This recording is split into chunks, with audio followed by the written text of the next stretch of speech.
So we move to the pelvis imaging, male and female pelvis. Actually, when it comes to pelvis imaging, okay, fine. You just have to have 3 to 4 hours fasting because most of the times we might have to screen the abdomen as well. So 3 to 4 hours fasting is preferable. And don't tell the patient to completely evacuate the bladder. Okay, a partially filled bladder will help us imaging an anti-flexed uterus. Okay, and then whenever they're suspecting a vaginal pathology, you need to push in vaginal contrast as well. And for contrast examinations, whatever your protocol is, if you're going to check your RFT, please do all that before scheduling the examinations. And in pelvis, you need to know whether they're looking for a uterine pathology, for a cervix pathology, or for a vaginal pathology. For example, if it is a uterus, you need to plan sections parallel to the uterus and perpendicular to the uterus. For example, this is axials. Right? So you need to plan perpendicular to the long axis of the endometrium. Of course, you will see the axial view of the uterus, but the ultimate image that you will get is a pelvic coronal. Here it is an axial pelvis image, but you see the coronal view of the uterus. So this you should know if you're planning for the endometrium. If you're planning for the cervix, so this is the endometrium, okay? So this is your endometrium. Forget about the endometrium. You plan for the cervix. So your axials and your coronals. When it comes to vagina, now I got to interact with one of our technologists in a private corporate sector, and we'll see what Ms. Shruti has to say when it comes to pelvis imaging. Carcinoma, cervix or vagina, once we perform routine sequences, we inject ultrasound jelly into the vagina for better differentiation of the tumors from its surrounding structures. Yeah, so that is important. So when you know that it's a vaginal pathology that you're going to image, you need to see that you infiltrate contrast and then you do the planning. Now here, this is the vagina. So you need to plan sections, axial and coronals, focusing on the vagina, right? Okay.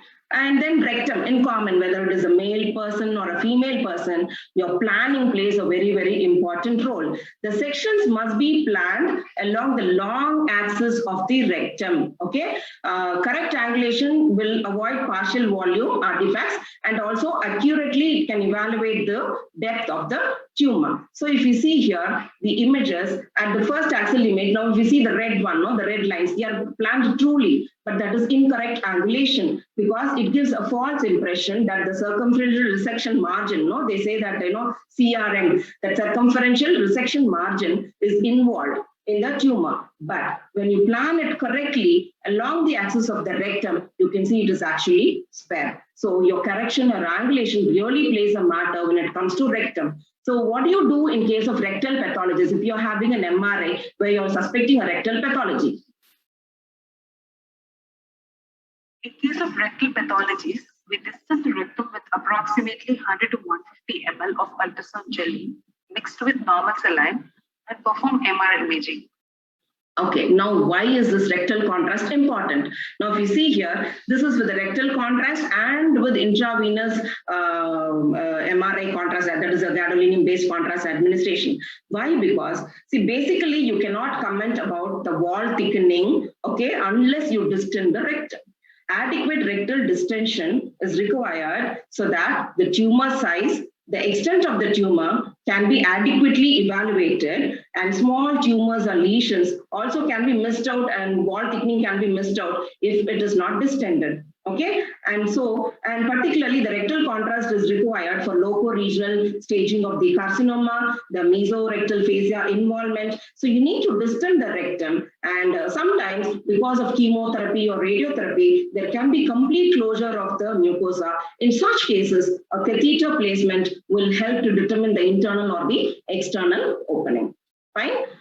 The most important imaging in men, the prostate imaging. It is not how you do, but when you do a prostate imaging. Okay, preparation, there's nothing specific. Only thing is, if an enema is given prior to the examination, it will really help, because I'll tell you the significance of emptying the rectum when you're doing a prostate imaging. You need to check the prostate serum antigen levels. You need to time the MR examination, see if the patient has undergone a truss biopsy. In that case, you need to wait for about 4 to 6 weeks, because there can be hemorrhage within the prostate because of a biopsy biopsy, and the diagnosis could be misleading. So you need to collect the appropriate history, the PSA levels, the biopsy reports, the Gleason score, and a detailed history of the patient, the digital rectal examination findings, the medications which the patient is on, and all these history is relevant for the interpreting radiologist.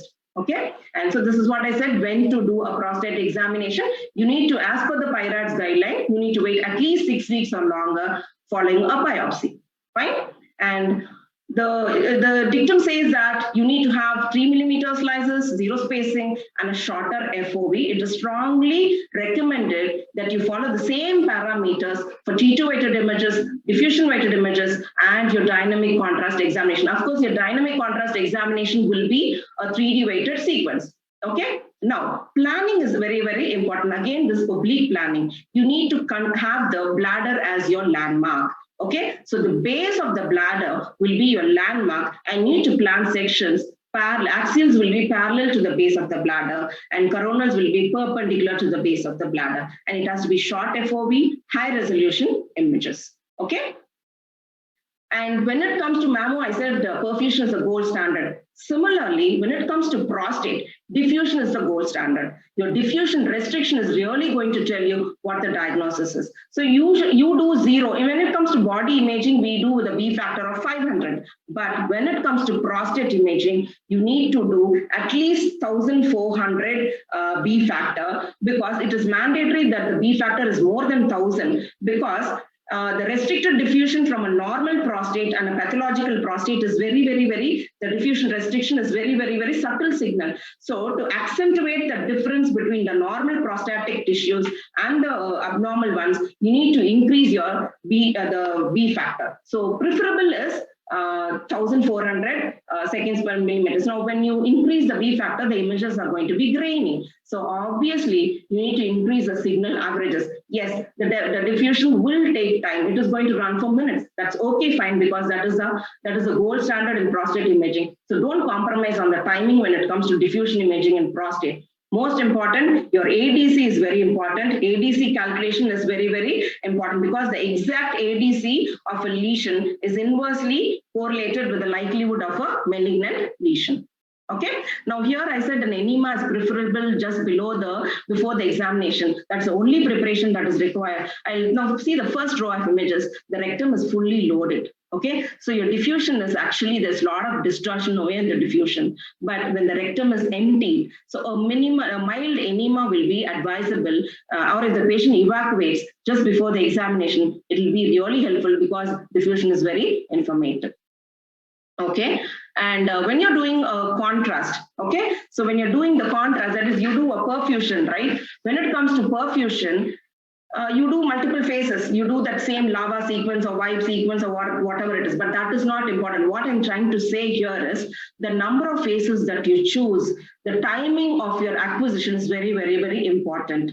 You need to sample the entire cycle of contrast from the flows, the artery, venules, and the washout. So your kinetics should involve, at least you run for about 2.5 to 3 minutes. So your number of phases and your scan timing should be a minimum of 2.5 minutes to 3 minutes, so that you get all the informations that are required. And most often, you can do it in the axial plane, or you could do it in the sagittal plane, but most of the prostate pathologies are involving the peripheral zone, and so an axial will be preferable when you're doing a perfusion, right, or a dynamic contrast examination. And technologists, please take the prostate measurement and push it to TAS, okay, so that they can calculate the prostate volume. Okay, we are coming to the last part of it. I mean, the fetal MRI. Fetal MRI, some ethics that the technologists will need to know. You need to communicate with the patient. You should respect their privacy. Don't discuss the results with the patient. The interaction should be only between the referring consultant and the interpreting radiologist.